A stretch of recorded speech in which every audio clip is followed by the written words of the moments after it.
नमस्कार दोस्तों। Mummy inspire channel में आप सबका स्वागत है। सुबह के 9 बज रहे थे।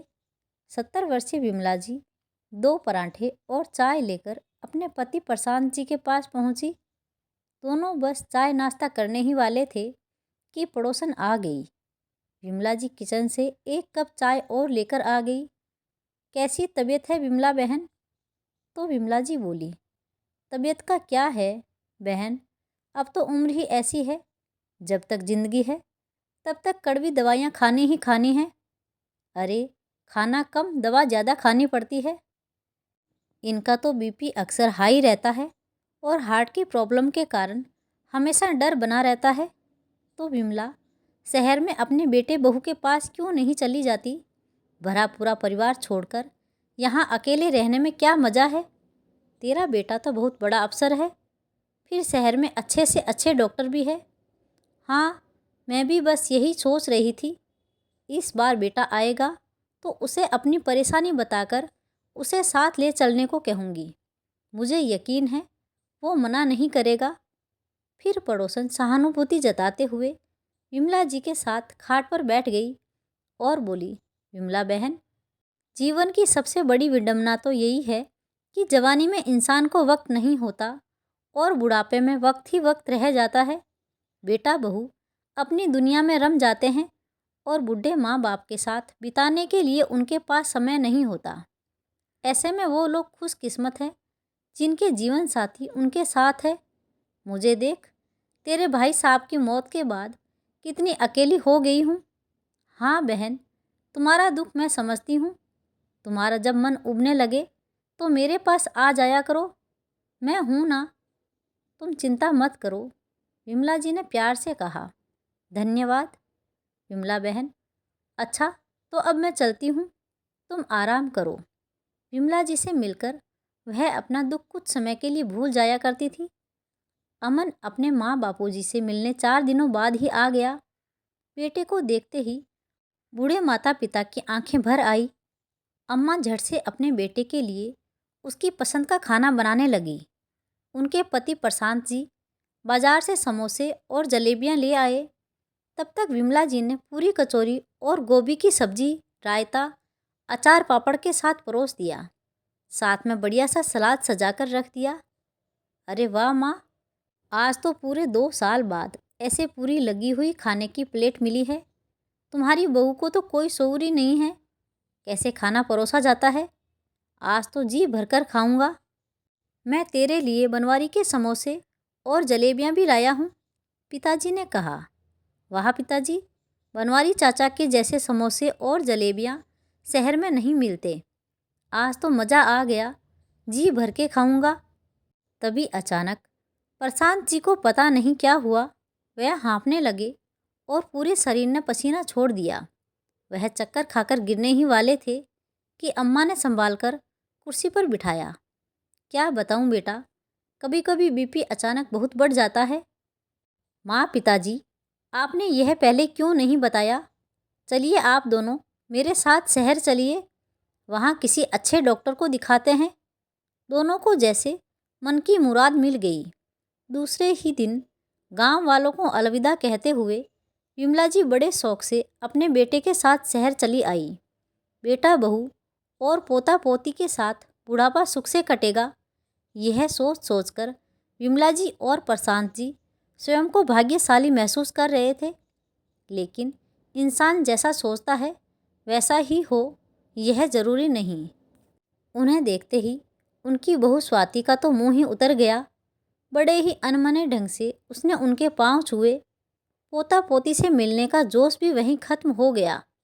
दोनों पोतों ने आकर नमस्ते की, औपचारिकता पूरी की और बिना कोई बात किए तुरंत खिसक गए। अपने बेटे के घर में ऐसा रूखा स्वागत पाकर दोनों हक्के बक्के रह गए। विमला जी ने सुना, बहू काम वाली बाई से कह रही थी, पीछे वाले छोटे कमरे से सारा कबाड़ का सामान बाहर निकाल दो और साफ सफाई करके माँ बाबूजी के लिए पलंग बिछा दो। वह कमरा बाथरूम के पास ही है तो उन लोगों को तकलीफ नहीं होगी। थोड़ी देर में बहू चाय के साथ 4 बिस्किट टेबल पर रखकर बिना कुछ बोले वापस किचन में चली गई। एक बार यह भी नहीं कहा कि लीजिए अम्मा जी, लीजिए बाबूजी, कुछ खा लीजिए। दोनों ने एक दूसरे का मुंह देखा और चुपचाप एक एक बिस्कुट उठाकर खा लिया। रात को खाना भी बहू ऐसे ही चुपचाप लाकर उल्टे पांव लौट गई। रोटियां तो ऐसी चिड़ी की कैंची से काटनी पड़ी, दांतों से तो कट ही नहीं रही थी। सब्जी में आलू अलग, पानी अलग, जैसे पानी में मसाला डालकर उबले आलू उसी में काट दिए हो। ना साथ में सलाद, ना मक्खन, ना अचार। विमला जी ने अपने पति का मुंह देखा तो समझ गई कि वे ऐसे खाना नहीं खाएंगे। तुरंत उन्होंने बैग में से अचार की शीशी निकाली और एक अचार प्लेट पर रख दिया। किसी तरह दोनों ने खाना खा लिया। दोनों थके हुए थे, सो लेटते ही नींद आ गई। अगली सुबह 6 बजे विमला जी उठ गई। तब बेटा बहू सो रहे थे। विमला जी स्वयं किचन में चली गई और चाय के साथ थोड़े बिस्किट लेकर अपने कमरे में अपने पति के साथ बैठकर चाय पीने लगी। सुबह के 9 बज गए पर बहू नहीं उठी। अरे, लगता है बहू की तबीयत ठीक नहीं है। बेटे को 10 बजे ऑफिस जाना है, मैं जाकर उसके लिए कुछ टिफ़िन बना देती हूँ। हाँ हाँ, अब हम दोनों खाली बैठे बैठे कर ही क्या रहे हैं। लाओ, मैं सब्जियाँ काट देता हूँ। गांव में भी तुम्हारी सहायता कर देता था। आधे घंटे में विमला जी ने स्वादिष्ट सब्जी पराठे बनाकर एक टिफ़िन पैक कर दिया। अमन सीधे तैयार होकर कमरे से निकला। बहू अभी भी सोई पड़ी थी। अरे बेटा, टिफ़िन तो ले जा। लगता है आज बहू की तबीयत खराब है, इसलिए मैंने तेरे लिए सब्जी पराठे बना दिए। नहीं माँ, उसकी तबीयत ठीक है। दरअसल मैं कैंटीन में खा लेता हूँ और बच्चे भी स्कूल की कैंटीन में खा लेते हैं। सुबह सुबह स्वाति को जगाना किसी डायन को सोते से जगाने के बराबर है। मजाक उड़ाता हुआ अमन बोला और जल्दी से टिफ़िन लेकर चला गया। विमला जी ने दोनों पोतों का भी टिफ़िन लगा दिया, पर उन्होंने मना कर दिया। उन्हें कैंटीन में ताज़ा नाश्ता मिलता था, तो वे ठंडे पराठे सब्जी क्यों खाने लगे। बहू उठी सुबह 11 बजे तो देखा बढ़िया सब्जी पराठे बना रखे हैं। चुपचाप खाना खाकर वह भी तैयार होकर कहीं जाने लगी। अरे बहू, कहीं जा रही हो? माँ जी, आप तो गांव की रहने वाली हैं, जानती नहीं कि पीछे से किसी को टोकने से बनता काम बिगड़ जाता है। बहू ने झल्लाकर कहा। माफ़ करना, वो मैं बस ऐसे ही पूछ रही थी। अचानक बहू के कटाक्ष से विमला जी सिहर उठी। आज मैं अपने माता पिता के साथ अपने भाई के लिए लड़की देखने जा रही हूँ। काम वाली आएगी तो झाड़ू पोंछा सब कर देगी। आपको जो बनाना खाना हो बना लीजिएगा, पर ज़रा किफ़ायत से तेल खर्च कीजिए। शहर में कमाई अधिक है तो महंगाई भी बहुत है। आप सब्जी में जितना तेल डालती हैं, इतने में तो मैं एक सप्ताह का खाना पका लूँ। ताना मारकर बहू वहाँ से चली गई। यह तो शुरुआत थी। उसके बाद तो सुबह से रात तक के खाने की जिम्मेदारी विमला जी पर आ पड़ी।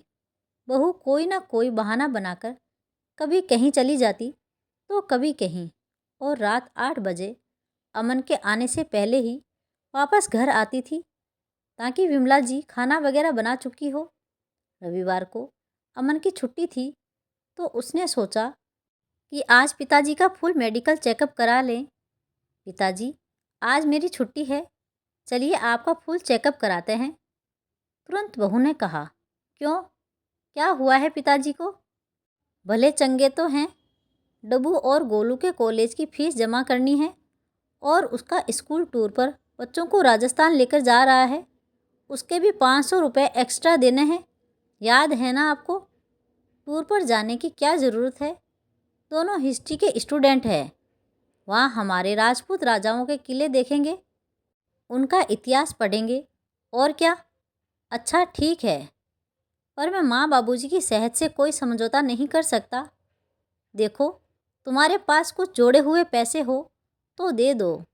तुम तो जानती हो मैं अपने पास पैसे नहीं रखता। पूरी तनख्वाह तुम्हें दे देता हूँ, सिर्फ ज़रूरत भर का रखता हूँ। आपको क्या लगता है गृहस्थी चलाना इतना आसान है? अरे, मैं कैसे आपकी सीमित कमाई में सारे काम संभालती हूँ मैं ही जानती हूँ। और अब तो राशन का खर्च भी बढ़ गया है। जो आटा महीना भर चलता था वह 15 दिन में ख़त्म हो जाता है, और तेल तो माँ जी ऐसे डालती है जैसे फ्री में मिलता हो। मेरे पास पैसे नहीं हैं। अरे फिर मैं क्या करूं? कैसे बाबूजी का इलाज कराऊं? क्या उन्हें ऐसे ही छोड़ दूं? सरकारी अस्पताल में दिखा लाओ। आजकल वहाँ का रख रखाव भी बढ़िया है और इलाज तो बढ़िया होता ही है। वहीं के डॉक्टर तो प्राइवेट क्लिनिक में बैठते हैं। वहाँ पर तो सिर्फ 50 रुपये में पर्ची बनती है और सारे टेस्ट भी 10 गुना कम कीमत पर हो जाते हैं। हाँ, यह तो तुमने ठीक कहा। चलिए बाबूजी, आपको यहाँ के सबसे अच्छे सरकारी अस्पताल में दिखाकर लाता हूँ। शाम को जब बेटा और पति डॉक्टर के पास से लौटे तो दोनों की हालत ख़राब थी। हॉस्पिटल में इतनी भीड़ थी कि हर टेस्ट कराने में 2 घंटे का समय लगा। टेस्ट रिपोर्ट अगले दिन मिलनी थी। चूँकि अमन छुट्टी नहीं ले सकता था, सो दोनों पति पत्नी रिपोर्ट लेकर डॉक्टर को दिखाने गए। डॉक्टर ने कुछ दवाइयाँ लिख दी और कहा कि समय समय पर चेकअप कराते रहिए। आपके हार्ट में जो पेसमेकर लगा है उसकी रेगुलर जांच ज़रूरी है। दोनों पति पत्नी एक दूसरे का मुंह देखने लगे। इतनी भीड़ में कैसे दोबारा यहाँ आने की हिम्मत होगी? विमला जी घर पहुँची तो पता चला कि बेटा बहू और उनके बच्चे खाने के लिए होटल गए हैं। किचन में खाने के लिए कुछ भी नहीं था। किसी को परवाह नहीं थी कि थके मांदे माता पिता आएंगे तो क्या खाएंगे। विमला जी ने बहुत थका होने पर भी अपने और प्रशांत जी के लिए खिचड़ी बना दी। अभी तो उनकी परेशानी शुरू हुई थी। बहू आए दिन उन पर खर्च बढ़ाने और दवा दारू के खर्च बढ़ा देने का रोना रोती। बेचारे पति पत्नी दिन रात घर के सारे काम करते। बहू ने तो झाड़ू पोंछे वाली को भी निकाल दिया। विमला जी बेचारी अकेली सारा काम करती। किसी को उन पर तरस नहीं आता। बेटा भी अपनी पत्नी के आगे चुप ही रहता और देखकर भी उन्हें अनदेखा कर देता। बेचारे प्रशांत जी अपनी पत्नी को ऐसे खटते हुए नहीं देख पाते थे तो खुद ही सुबह शाम झाड़ू लगा देते और कभी कभी पोंछा भी लगा देते या बर्तन मांज देते। एक दिन सुबह 11 बजे के आसपास प्रशांत जी के सीने में दर्द होने लगा तो विमला जी बहू के कमरे में गई। बहू कहीं जाने के लिए सज धज कर तैयार खड़ी थी। बहू, तुम्हारे ससुर जी के दिल में बहुत तेज़ दर्द उठा है। जल्दी से कोई रिक्शा बुलाओ, अस्पताल जाना है। ओफो, महीने का आखिरी दिन चल रहा है, कहाँ से इतने पैसे लाऊं? जाइए, आपको डॉक्टर ने जो दवाई दी है उसमें दर्द की दवा होगी, वहीं खिला दीजिए। पर वह दवाई तो मैंने दे दी है। मैं तुम्हारे हाथ जोड़ती हूँ बहू, इतनी निर्दय ना बनो। थोड़े पैसे दे दो, मैं खुद उन्हें ले जाऊंगी। हे राम, मैं निर्दयी बन रही हूँ? एक तो हमने आप दोनों को साथ में रखा हुआ है, सारा खर्च उठा रहे हैं, अपने बच्चों के भविष्य को ताक पर रखकर आपकी सेवा कर रहे हैं, आपके इलाज पर पैसे लगा रहे हैं, ऊपर से आप मुझे निर्दयी बोल रही हैं। भगवान से डरिए माँ जी। ऊपर वाला जानता है कि मैं कैसे इतनी कम कमाई में घर चलाती हूँ। आप तो भर भर के दूध दही घी पी रही हैं और अपने हार्ट के मरीज पति को भी पिला रही हैं। अरे, जब हजम नहीं हो रहा है तो क्यों पिताजी को इतना तेल घी पिला रही थी आप? आप जानती है कि वह हार्ट के मरीज है, उन्हें ज़्यादा चिकना मना है। फिर भी आप भर भर के तेल सब्जी में डालती हैं, दाल में ढेर सारा घी डालती हैं। जब आपको अपने पति की जान की परवाह नहीं होती तो मुझे क्या? बहू ने अचानक उन्हें ही कटघरे में खड़ा कर दिया। उनके पति को अगर कुछ हुआ तो इसकी जिम्मेदार वह स्वयं होगी, क्योंकि एक हार्ट के मरीज को दूध दही घी मक्खन तेल तो वही परोसा करती है। यह सुनकर तो विमला जी का दिमाग ही सुन पड़ गया। कुछ देर के लिए पूरा कमरा गोल गोल उनकी आंखों के सामने घूम गया और वह गिर पड़ी। होश आया तो सिर से खून बह रहा था। बहू वहाँ से जा चुकी थी।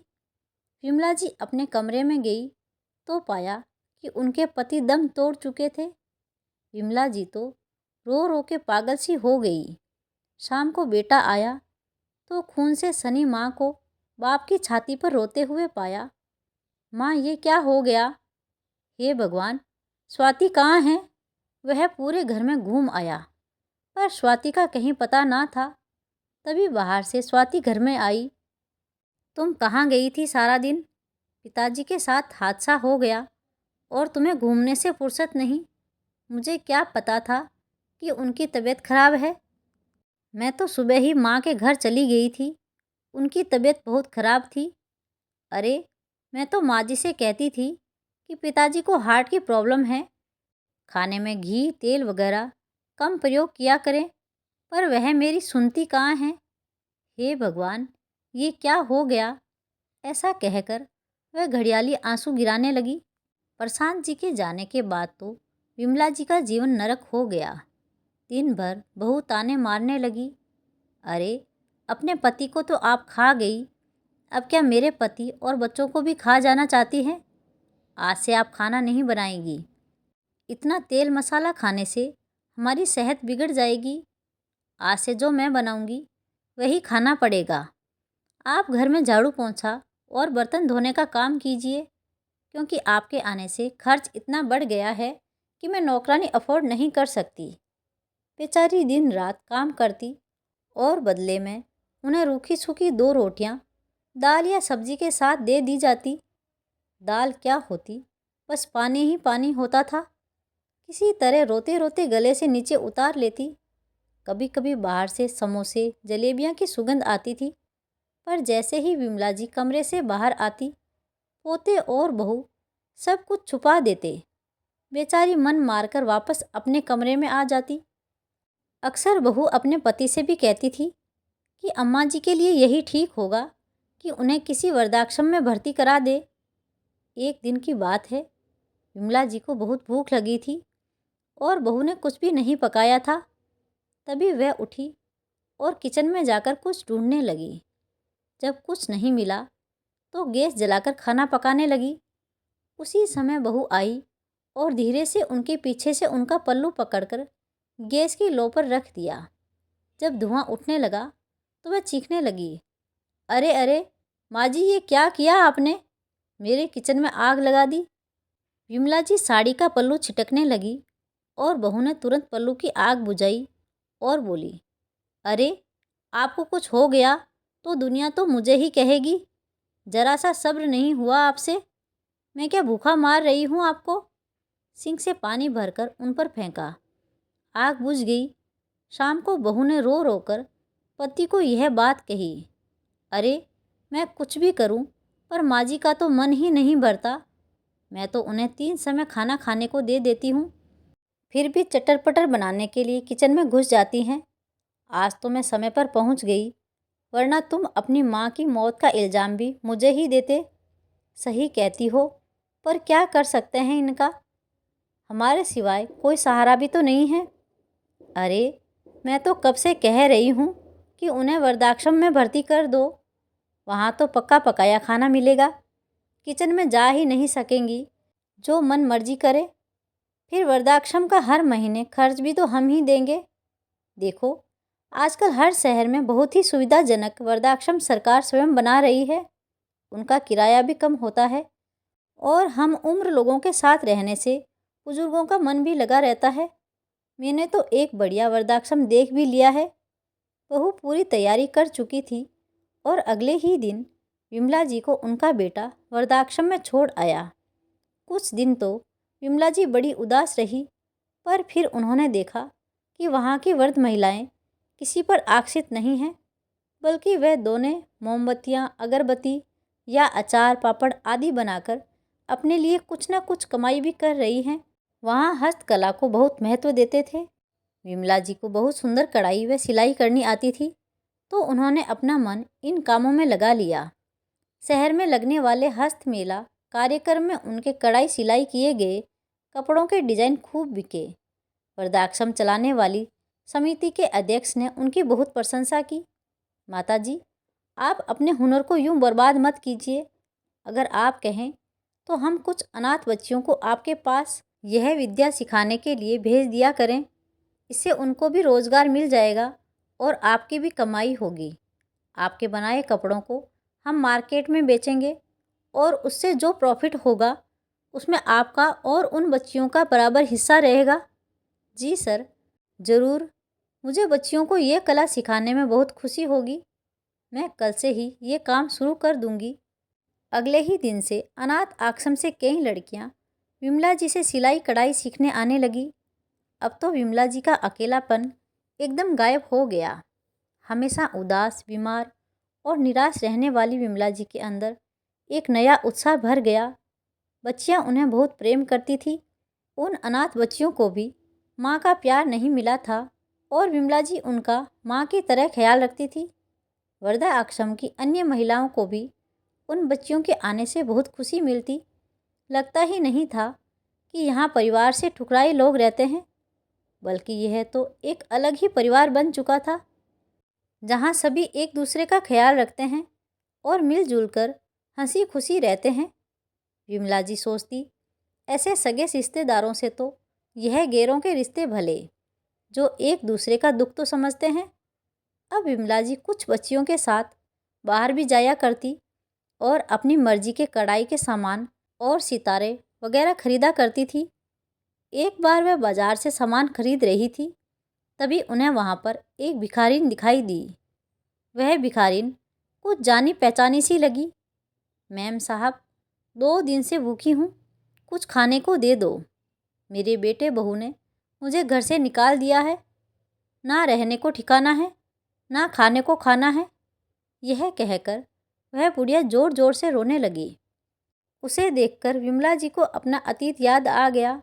उन्हें लगा जैसे वह खुद अपने सामने खड़ी है और भीख मांग रही है। उनकी आंखें भर आई। बहन, दुनिया में सभी को अपने लिए खुद ही स्टैंड लेना पड़ता है।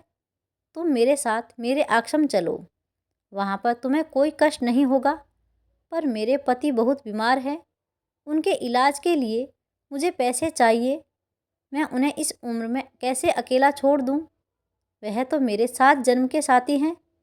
यह सुनकर तो विमला जी की आंखों के सामने दर्द से तड़पते प्रशांत जी का लाल पड़ा चेहरा घूम गया। उफ, कैसे छटपटा रहे थे वह, पर बहू को उन पर तरस नहीं आया। विमला जी तड़प उठी। चलिए, आपके पति कहाँ हैं? हमें उनके पास ले चलिए। हम अभी उन्हें हॉस्पिटल लेकर चलते हैं।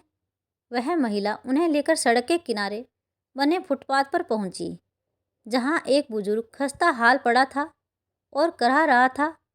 विमला जी ने ऑटो रुकवाया और बच्चियों को आश्रम जाने के लिए कहकर खुद उस महिला और उसके पति को लेकर अस्पताल चल पड़ी। रास्ते में वह यही सोचती रही कि इस महिला को कहाँ देखा है। बहन जी, क्या आपका नाम प्रभावती है और ये आपके पति अंबर वर्मा है? हाँ हाँ बहन, तुम हमें कैसे जानती हो? लगता है आपने मुझे पहचाना नहीं। मैं स्वाति की सास हूँ। क्या आप विमला जी हैं? आप वृद्धाश्रम में रहती हैं? हाँ बहन, मैं विमला ही हूँ और घर में मन नहीं लगता था तो वृद्धाश्रम में आ गई। यहाँ पर अपनी उम्र की महिलाओं के साथ अच्छा समय बीतता है। मैं अनाथ बच्चियों को सिलाई कढ़ाई सिखाती हूँ, इससे कमाई भी हो जाती है।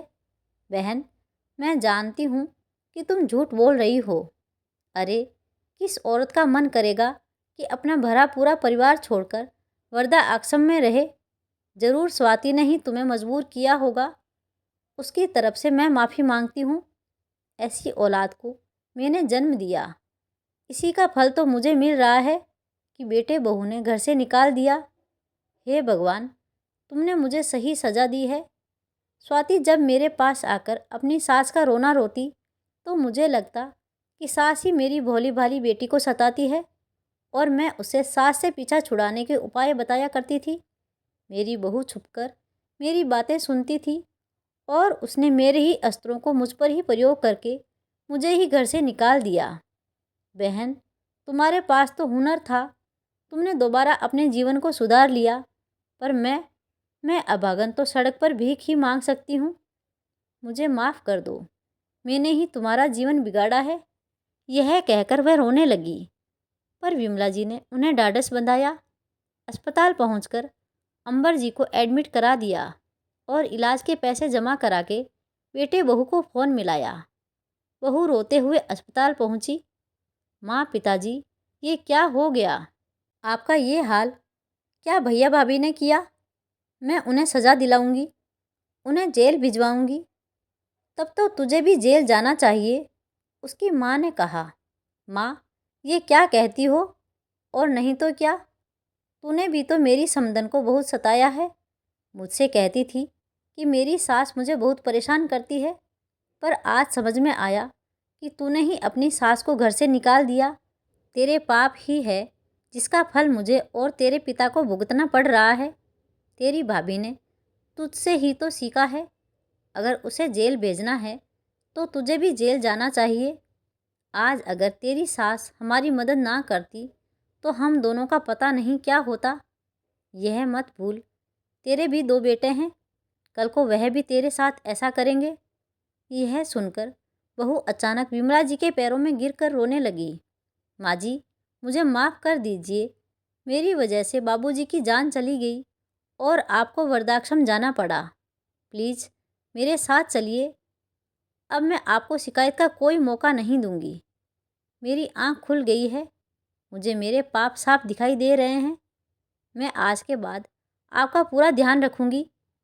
उठ जा बहू, मैंने तुझे माफ़ कर दिया।